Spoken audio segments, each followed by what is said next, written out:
yung panganay nyo, maagang nabuntis, so nagkapamilya siya. Di bali po naanakan po siya ng dalawa. Nasaan na siya ngayon? Nasa bahay din po. Nag-work siya. Opo, para sa dalawa niyang anak. At least nakakapag-provide siya para sa kanyang mga anak. Yes po. Okay. Ilang taon na ang bunso, ang pinakabata sa pamilya niyo? 6 years old po. Bata pa. Nagpatali na yung nanay mo? Hindi, kasi kung 6 years old, 6 years ago siya huling nabuntis, di ba? Dapat. Bata pa eh, 55. Kailan ba natin 51. marirealize na ang hirap talaga ng buhay? Saka 12 na sila eh. 51, wala na siguro, hindi na siguro. Ang hirap, di ba? Tapos, ang hirap ng buhay. So, for you to be able to provide for yourself, ang hirap na rin nun.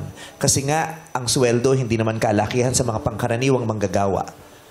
Eh, kung may asawa ka pa, share yun. Magkakaanak ka pa. Lalo na kung ang dami mong anak.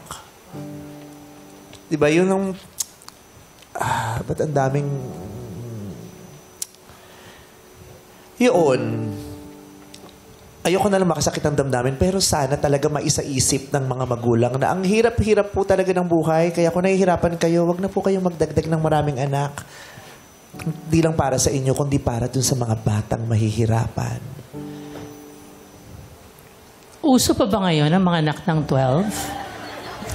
Kasi 6 years ago pa eh. Sadly, Really? sa Pilipinas, napakadami. Pa rin eh. Kung lalabas lang kayo ng mga bahay ninyo at talagang makikita nyo ang totoong sitwasyon, pangkaraniwan to sa Pilipinas. Tapos masasabi nyo, bakit ang daming ganitong kwento sa Pilipinas?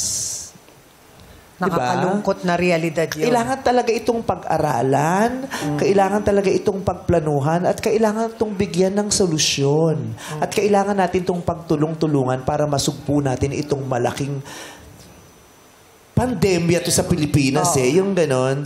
Kasi katulad niya, kawawa, di ba?